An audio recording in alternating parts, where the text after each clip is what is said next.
Finally, it's here!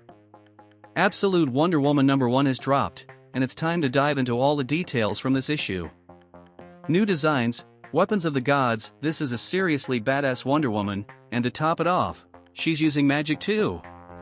Join me in this video to catch all the details of the edition. Welcome to Comic Chronicles. Absolute Wonder Woman #1 is written by Kelly Thompson, with art by Hayden Sherman and colors by Jordi Belair. Although there are spoilers in this video, I still recommend you read the issue to form your own opinions and share them in the comments. So, be sure to hit that absolute like button and subscribe to the channel to help us grow here on YouTube. I appreciate the support. Thanks a lot, and let's get into it. In Gateway City, California, a group of journalists stares in fear at something appearing in the sky. People are terrified of a flying pyramid hovering above the ocean. One reporter starts a live broadcast, but suddenly, several creatures burst out of the object and begin attacking the population. At the same time, a fierce warrior rides in on a skeletal winged horse. From a small bag she's carrying, the warrior pulls out a giant sword and begins to attack the creatures, even painting her face with their blood while the cameraman captures everything unfolding. As Wonder Woman battles these creatures, narration reveals that she, as a princess, has always had everything one could ever want: beauty, grace, compassion, kindness, and wisdom.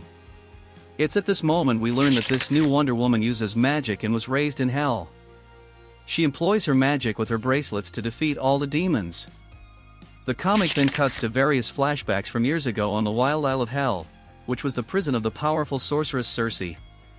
In narration, Circe states that she was once a queen but is now just a prisoner alone on this island. One day, she is visited by the god Apollo, who carries a baby with him. This baby is Diana, the princess of Themyscira, the last Amazon, sent by Zeus to hell as a punishment for the crimes the Amazons committed against the gods. She was meant to grow up there with Circe and never reunite with her sisters. Apollo curses the word Amazon so that Circe can't even mention it to Diana before leaving. Circe doesn't care for Diana, questioning what to do with the baby.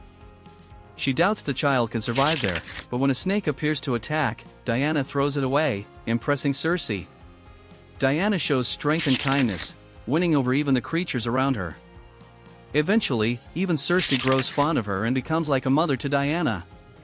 Over the years, Circe teaches Diana values and magic. The girl struggles to remember a word that's buried deep within her mind, a forbidden word. As an adult, Diana trains in combat and magic with Circe while facing more dangerous creatures.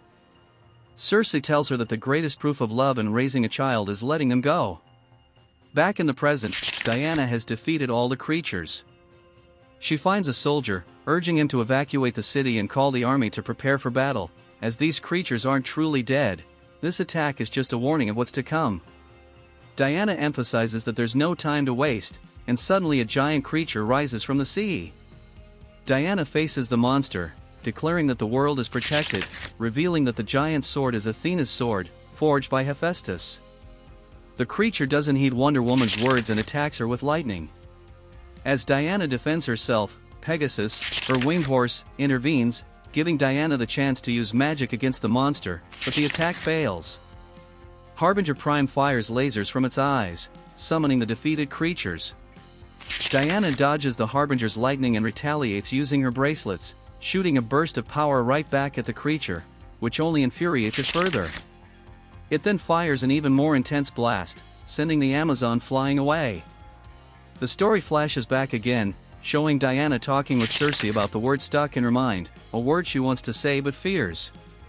Circe tells her that fear doesn't come from saying the forbidden word, but from the consequences that will change her life afterward. Diana questions how a word she has never heard before can feel so familiar. Circe tells her daughter to say the word, and that word is Amazon. Princess Diana asks what it means, and Circe explains that it's who she is, what represents her, and where she comes from, yet it has been taken from her. Soon, Diana realizes that only she can say this word. Circe tells her it's Apollo's doing, which leaves Diana upset with the gods for preventing her from knowing her true identity. In a touching moment, Circe asks Diana to acknowledge who she is and to repeat the words several times, asserting that the world won't survive without her help. Those who kept her from her Amazonian duties want the world destroyed. Synopsis says she has armed Diana to the teeth with the greatest weapons she'll need. The issue ends with Diana flying, grabbing her lasso, which is red in this version, and telling the monster it won't have the world as long as she breathes, stating she is Diana of Themyscira, the last Amazon, daughter of Circe, the princess of Hell, and witch of the Wild Isle. This issue is fantastic. Diana's final line reminded me of Daenerys from Game of Thrones. Totally loved it. Absolute Wonder Woman is seriously badass. It looks like this comic might lead Wonder Woman to face the gods of Olympus, and maybe Zeus will be her biggest villain. It gives off a God of War vibe. I'm super excited for the upcoming stories. It's interesting to see that even raised in hell, Wonder Woman retains her core qualities. She keeps her kindness. Absolute Batman kicked off strong, and Absolute Wonder Woman has too. This Absolute universe is starting off with a bang, and I can't wait to check out Absolute Superman. We're bringing you videos on all the news regarding Absolute DC, and we've already reviewed the comics that have been released in this new universe. Click the card showing on your screen to check out our playlist. Absolute Wonder Woman has exceeded expectations. Kelly Thompson's scripts are great, and the art is stunning. The illustrations by Hayden Sherman, the storytelling, and the designs, along with Jordi Biller's colors, are all incredibly well done. I can't wait for issue number 2. To learn more about Wonder Woman and her entire mythology and comics, use our affiliate links to purchase the Absolute Wonder Woman Kindle or other comics from DC, Marvel, or even any type of purchase. This way, you support our work without paying anything extra for it. Thank you very much for all the support you give us. Now, I want to hear your thoughts. Did you enjoy this story? Which do you prefer, Absolute Wonder Woman or Absolute Batman? It's tough for me to choose, both have started off so well. Leave your thoughts in the comments, hit that like button on the video, subscribe to our channel, and turn on notifications so you don't miss anything related to DC.